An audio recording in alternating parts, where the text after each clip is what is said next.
Hello everyone, today we're going over some basics of drawing with perspective so that buildings and man-made objects look three-dimensional.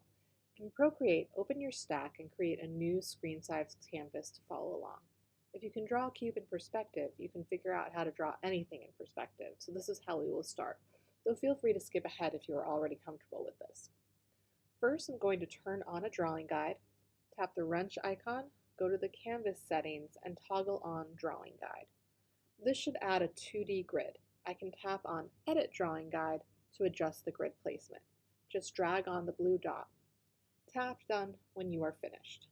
In one-point perspective, you usually begin with a horizon line. This is a thin line far off in the distance where the ground meets the sky. Choose a mid-tone color, maybe a gray. Don't forget that if you hold at the end of your stroke, the line will straighten. If I put my finger down, it locks the straight line to 15-degree increments. Somewhere on the horizon line, place a dark dot. This is called the vanishing point. It is so far away that you can no longer see that far. Make a new layer that will act as our guide layer. Draw a square on this guide. I'll draw a couple different squares in different locations so that you can see how it looks. With a gray or some other lightish color, draw straight lines from each corner of the cube to the vanishing point. These lines are called orthogonal lines. Draw a second square closer to the vanishing point that connects the orthogonal lines. On a new layer, trace the parts of the cube that you want to be visible. Uncheck the guide layer to hide it. Let's use this technique for a simple street scene. In a new canvas, turn on and set up the drawing guide grid.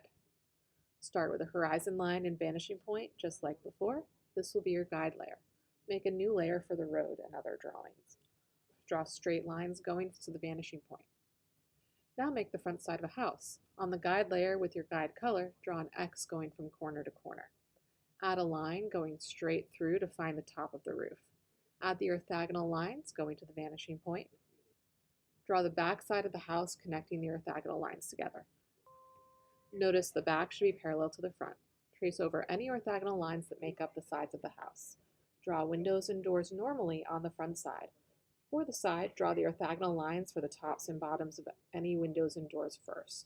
The sides of the windows and doors should be vertical and parallel to the sides of the house on the drawing layer. Notice that windows or doors up close will be wider than any windows or doors that are further away. Trace any parts of the orthogonal lines that make up the windows or doors. Other objects can be drawn the same way. When you are finished, you can hide or delete the guide before airdropping a JPEG to your computer. Now let's use one-point perspective for a room. This begins a little differently. In your stack, create a new screen-size canvas. On the first layer, create the back wall of the room by drawing a small square or rectangle. On a new guide layer, draw an X through the corners of the back wall to the edges of the canvas. The center of the X is the vanishing point. Draw orthogonal lines from the vanishing point through each corner to create the walls. This gives us 3 walls, a ceiling, and a floor. For windows and doors, draw orthogonal lines going to the vanishing point for the top and bottom of those windows and doors. Then add vertical lines for the front and back of the windows or doors. Up close, they should be wider. Further away, they get more narrow. Think about adding details to make the drawing more believable and interesting. Windows and doors often have trim. A closed door should have a knob or handle. As you are going, don't forget to trace the parts of the guides you want to keep on the actual drawing layer with the drawing color.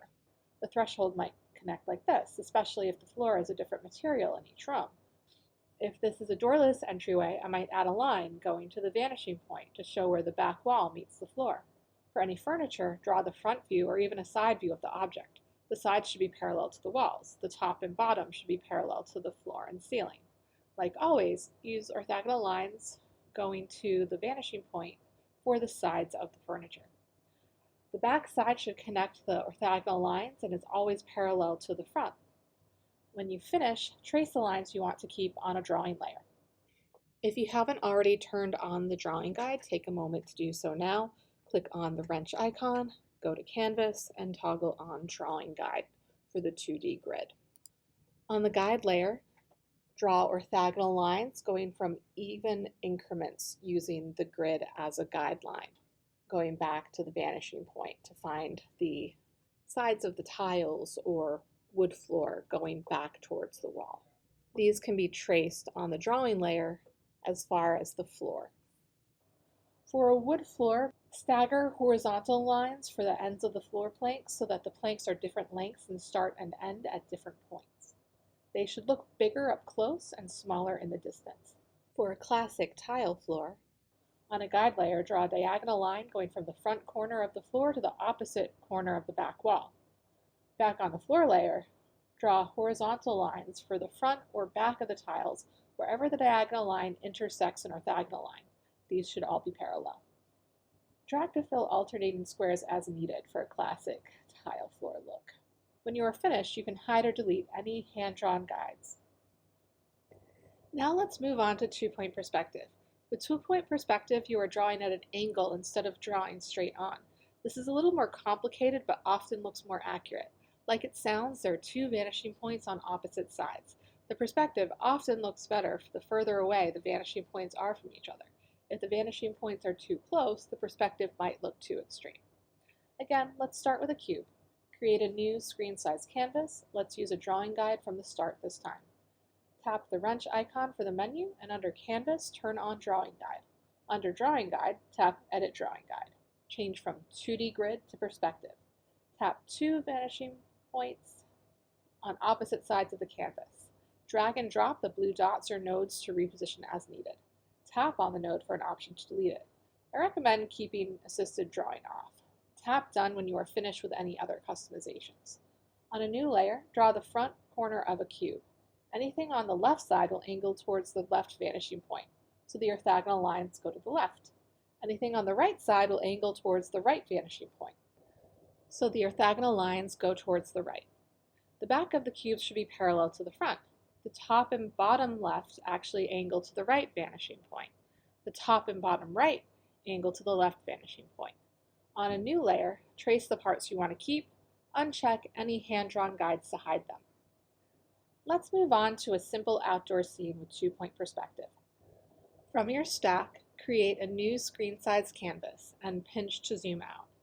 Set up a drawing guide for two-point perspective, but make sure that the vanishing points are at least a couple inches past the edges of the canvas. This makes the perspective feel more realistic.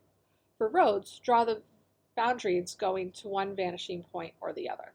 For a crossroads, draw two lines going to each vanishing point, then erase the areas where they intersect.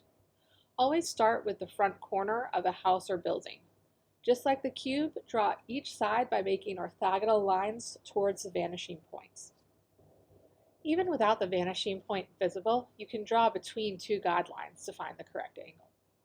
The left side is drawn towards the left vanishing point. The right side is drawn towards the right vanishing point.